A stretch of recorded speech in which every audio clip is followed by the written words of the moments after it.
So this book was a piece of intimacy, because I believe intimacy is so far beyond two people sexual.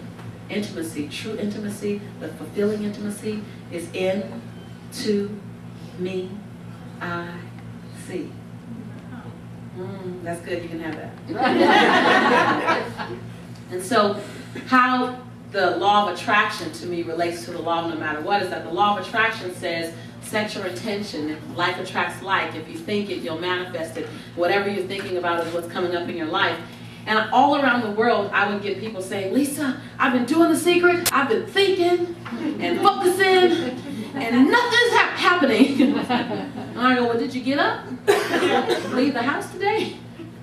I was just focusing. And I realized, and the more I traveled, the more people that I would run into with this. I watched The Secret 62 times. If you saw me on Oprah, you know, there's a woman on Oprah who was working with her husband. Oh no, they spotlighted her on the after show, I think. I'm not sure.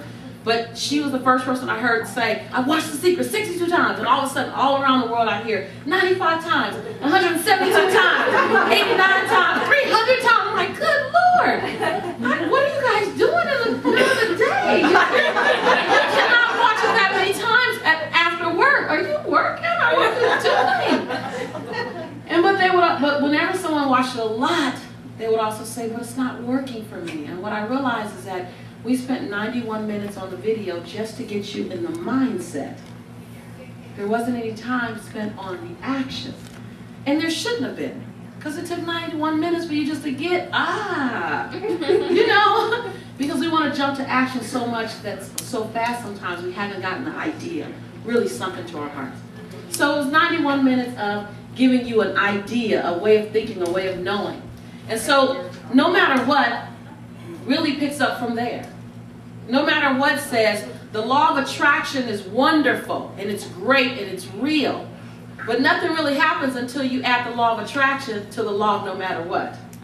And the law of no matter what says, I'm going to choose an outcome. And then I'm going to remove every other option off the table other than getting that outcome. Because oftentimes we walk through life saying, I wish, right? Oh, I wish I could do that. Right? Have you said that? Yeah, anyone said that? I said it. I want to do that. I really, really want to do it. I really want to do it. I'm going to try. I'm going to try to do that. You guys see the thread here? I'm going to try, I want, I wish, and I hope. I hope that can happen. And when you say any of those things, you really still say, I like it. I like the idea, but the outcome, getting the outcome is still actually optional for me. It's still optional. You don't even know that when you say no matter what you've done is you've removed every other option off the table. And you don't use no matter what often. You say it when it's necessary.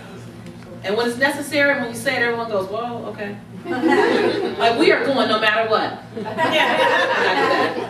just do that. We are going. We are doing this no matter what. You know it's not negotiable. You know, my son, he's 14. You know, he's an amazing young man. Amazing young man. You know, he bakes cookies in the morning before school, so when he goes, now he's a businessman, he's selling them. He is not giving them to the teachers, right? He figured out if he sells hot cookies, he'll make more money because they love hot cookies, right? But he's also that same kid that on Saturday mornings, he wakes me up with breakfast in bed. He makes California omelets for me. Sometimes they're really scary. But I'm going to eat it. Right? He called me the other day. I'm on an 8-city tour, and I have no idea how it's growing now. It's a 10-city tour. And he called me the other day while I was in Dallas, and he talked to me for 15 minutes and just checked in with me. How you doing, Mom? I said, I'm fine. I said, well, I have to go and do the radio show. Is there anything else you need? He goes, no, Mommy. I just wanted to fill my mom tank up. And he's 14, and he was being interviewed by someone. They said, so how does it feel to have a mother as a celebrity? And he said, celebrity? My mom's not a celebrity, she recycles. I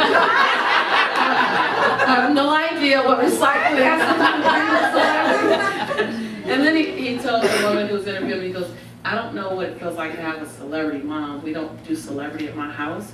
But if you want to know what it feels like to have my mother as my mom, I think I'm one of the luckiest kids in my school because my mom happens to be my best friend. And I looked at him and I said, oh, I'm going to feed you dinner.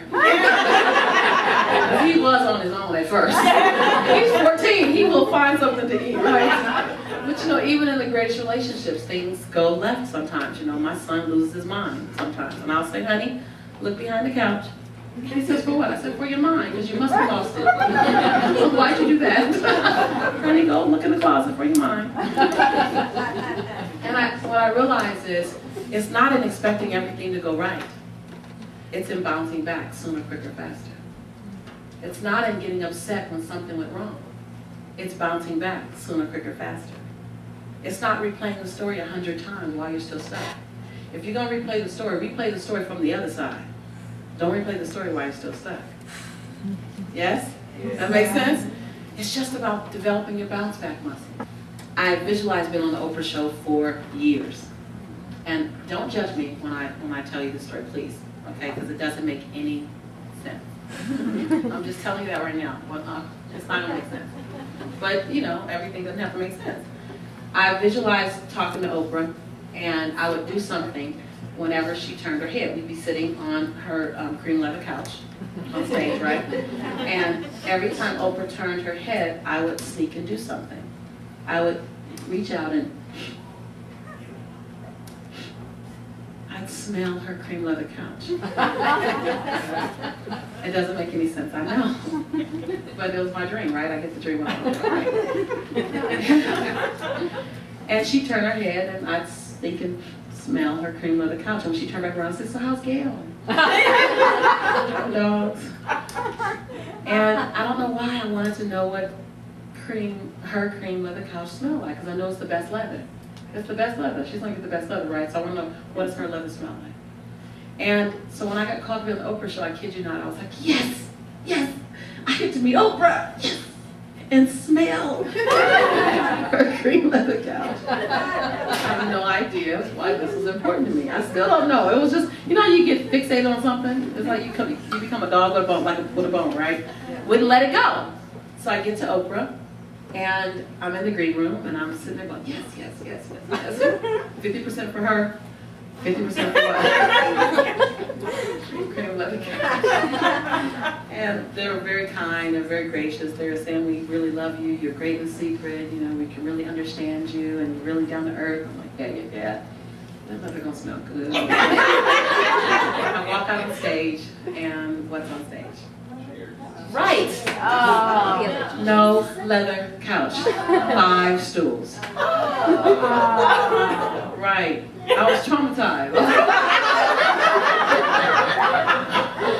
And you know how you have to not show. So I was like, hi.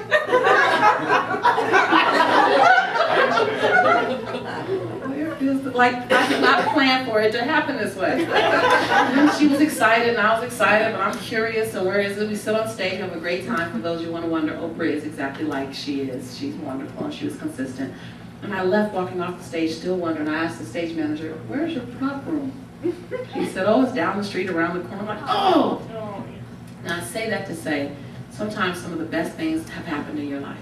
You've had a great life. But a few things don't happen exactly the way you planned. You know there's a message in this, right? You guys, I'm a teacher, right?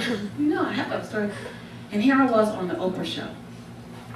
And a part of me was consumed. Right, doesn't sound silly? Part of me was consumed with the fact that there was no cream leather couch. So I left there saying, that was a great experience. But I really wish I would have smelled that couch. Smell the couch. It starts sounding more ridiculous as I get past it, right? But it was big for me. And then I made the experience not be as wonderful because of one little... So what happens in your life? Sometimes the relationship doesn't end the way you wanted it. Or your children don't do exactly what you thought they should do. Or your siblings get on your last nerve. And you forget about all the greatness. And the experience becomes that thing. Anyone else like that? I've had that experience.